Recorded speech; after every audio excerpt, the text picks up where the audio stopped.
The Gatemen return to Spillane Field after 3 games on the road in what will be their first full home game since July 15th. They host the Bourne Braves, who have been ice cold as of late, going 2-7 in their last 9 games, including a 6-game losing streak. It might not get easier for them here as they send Brian Hoeing out of Louisville to the bump. He's had a rough stretch here on the Cape, allowing at least 3 earned runs in each of his last 3 starts, including one against the Gatemen where he gave up 5 in just 3 1/3 innings. He'll look to reverse that trend as he stands in against Isaac Collins in the bottom of the 3rd.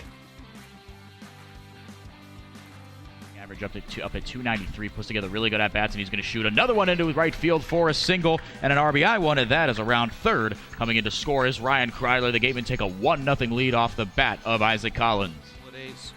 And not even down, just not as crazy good as he had been, but delivers here. Delivers here with a single up the middle. 1 run is going to score, and chugging around second and in to score is Isaac Collins. At second safely is Zahid Valenzuela, and Austin Shenton delivers big 2-run single to put the Gatemen out in front. 3-0 now comfortably in the lead. Still no outs for Jeremy Idens. Break wide open. For Idens, he puts a charge into that one deep into left field. Going back on it, Langer, he looks up and it's into the corner. 1 run is going to score. That's Zahid Valenzuela. Around 3rd, Austin Shenton. Mike Mobbs will hold him up. And there's that extra base knock. Idens delivers 4-0 Gatemen in the 3rd. That one chopped right side, could be trouble. Second baseman Fitzgerald pushes it over to first despite being in on the grass. Maybe not the outcome he wanted, but that was weakly hit by Goldfarb. Another RBI as Shenton comes in to score. Jeremy Idens moves it up to 3rd base, and with 1 away, it is 5-0 Gatemen. Most successful. You talked about it in the pregame show. A great record when they score the first run of the game, and here comes another one in Jeremy Idens. Jeremy Idens comes in on the passed ball. I think it's fair to score that one. A passed ball is right in front of Lyle Lynn, but it just kind of took a funny hop off. I don't know if it was his glove or his left knee protector, but either way, 6-0 out of nowhere. Proctor here with the 1-2 breaking ball. Ooh, got him on the shoulder. And it did make a funny sound as some Gatemen arguing, and or at least some fans anyway, that it hit Lynn's bat. And it was a bit of a funny sound. So I think despite the odd noise, the merry-go-round does start up for Bourne. They do have the bases loaded, but a run comes in as Lyle Lynn puts together a productive at-bat. Try to do something similar here. The 0-2. Breaking ball lifted into center field. Racing in on an Idens. Nice sliding catch to salvage the inning. Jared Horn goes 1-2-3 halfway through this one.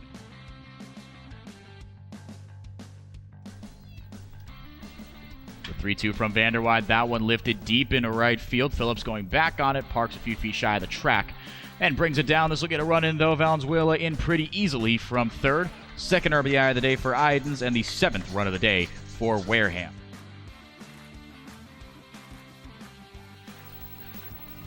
Hammered into left field. Second base hit of the day for Drew Millis. This could bring a run in. Around 3rd is Lyle Lockhart Jr. He will score standing up. The throw actually gets away from a couple of Bourne fielders and caught in between 1st and 2nd. Unfortunately, is Drew Millis. He's in a bit of a rundown. We'll see what happens. Brickhouse running it over, and now over to 3rd. Almost a Little League play over there as it almost airmailed the Gatemen, the Bourne 3rd baseman. Now caught in a rundown is Pavin Parks. Back to 2nd. He's in there. And now having his hightail it back to 1st is Drew Millis, and finally gunned down over to 3rd. Will they get 2? They will.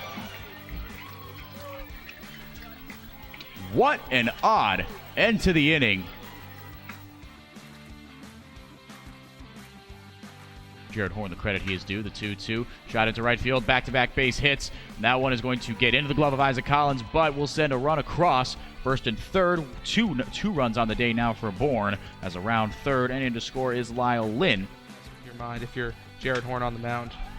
That one lifted into deep right field. Collins going back on it, still going back. Reaches up, backpedaling, it bounced out of his glove. Tough break for the Gatemen. 1 run comes in to score, and a second. On the E9, the Gatemen surrender 2 free runs. Isaac Collins had a beat on it, but backpedaling could not make the catch. Lead goes from 6 to 4. And that one driven high and deep into left center field. Goldfarb and Idens going back on it, and they watch it go off the wall. Another run coming in for Bourne, and in with a stand-up double is Jared Triolo. Make that 8-6. 2 more come in on the 2 RBI double from Triolo. There's the power that they knew they had in the bat of Triolo. Strike here from Pavin Parks. He deals.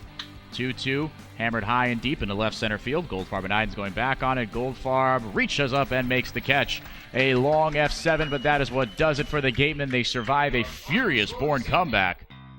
The Gatemen build up a big lead in the beginning, but only end up winning 8-6 over the Braves. Will Proctor once again impresses. He went 4 innings and allowed just 1 hit and 1 unearned run. Brian Hoeing had another bad start as he gave 6 runs in just 3 innings. The Gatemen pitching staff as a whole had a good day, only allowing 4 hits, and their offense delivered with a 6-run third inning. The defense faltered a bit, however, as all the Bourne runs were unearned. Up next, the Gatemen stay home as they welcome in the Catuit Kettleers in their final game before the All-Star break.